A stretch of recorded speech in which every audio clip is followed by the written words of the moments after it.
ಮೂಲಕ ನಾವು ಶಂಕುವಿನ ಗಣಪವನ್ನು ಕೂಡ ಕಂಡುಹಿಡಿಯಬಹುದು.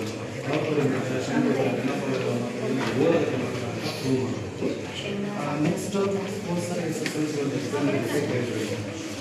ಘನ ಸಿಲಿಂಡರ್ನಲ್ಲಿ ಒಂದು ಶಂಕುವನ್ನು ಕೊರೆಯಲಾಗಿದೆ ಅಂತ ಹೇಳಿದಾಗ ಇದರದ ಡಯಾಮೀಟರು ಮತ್ತು ಶಂಕುವಿನ ಡಯಾಮೀಟರ್, ಸಿಲಿಂಡರ್ನ ಡಯಾಮೀಟರು ಶಂಕುವಿನ ಡಯಾಮೀಟರು ಬೇರೆ ಬೇರೆ ಕೊಟ್ಟಿದ್ದರು ಆದರೆ ನಮ್ಮ ಟ್ರೈ ಮಾಡಿ ಎರಡು ಸೇಮ್ ಅದು ಇದು ಒಂದು ಮಾಡೋದು ನಾನು ಏನಾಗಿರ್ತದೆ ಸ್ಪೇಸ್ ಇದೆ ಈ ಕಲರಿಂದ ನಾವು ಏನು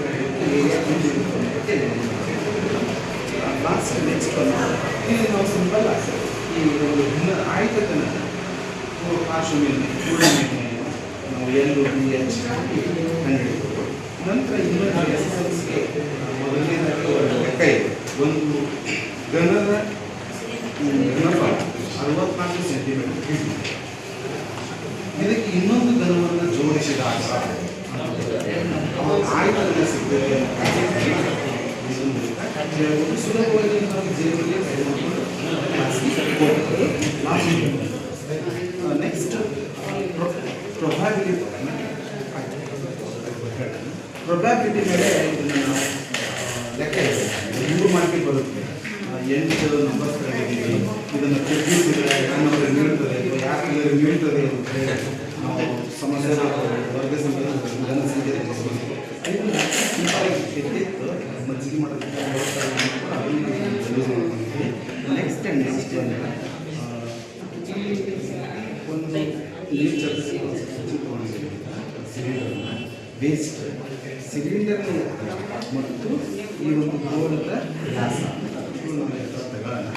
ಇದರಲ್ಲಿ ನಾವು ನೀರನ್ನು ತುಂಬಿ ಇದನ್ನು ಫಿಕ್ಸ್ ಮಾಡಿದ್ದೇವೆ. ಗೋಳ ಇದು ಸಿಲಿಂಡರಿನ 3 ಭಾಗಗಳಲ್ಲಿ 2 ಭಾಗಗಳಲ್ಲಿ ಅವಶ್ಯಕತೆ ಅನ್ನೋದನ್ನು ನಾವು 2:3 ಅಂತ ಈ 9ನೇ ಕ್ಲಾಸಲ್ಲಿ ಈ 2 ಬಲ್ಬ್ ಎಷ್ಟು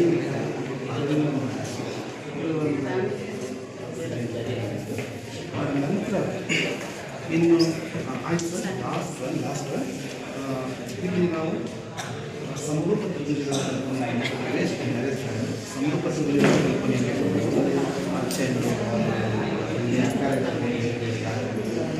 ನಂತರ ಲಾಸ್ಟ್ ಇದು ಅದೇ ರೀತಿ ನಾನು ಇದ್ರ ಮೇಲೆ ಎಲೆಗಳನ್ನು ಸಮರೂಪತೆಯಿಂದ ರಸ್ತೆಗಳಿರ್ತಕ್ಕಂಥ ಮೂರುಗಳಲ್ಲಿ ಫೋನ್ಗಳನ್ನು ಕಾಣ್ತೇವೆ ಅಂತ ಹೇಳೋದು. ಈ ರೀತಿ ಮಕ್ಕಳಿಗೆ ನೋಡಿದರೆ ನಾವು ಸಮರೂಪತೆ ಕಲ್ಪನೆ ಕೊಡಬೇಕು ಅಂತಕ್ಕಂಥ ಒಂದು ಕಾನ್ಸೆಪ್ಟನ್ನು ಮಾಡಿದ್ದೀವಿ.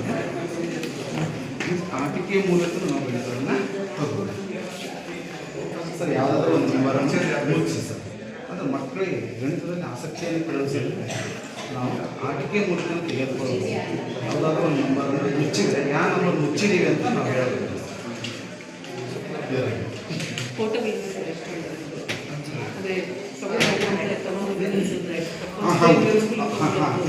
ಕ್ಯಾರಿಯರ್ ಪ್ರತಿ ಕ್ಲಾಸಿನ 2 ವರ್ಷ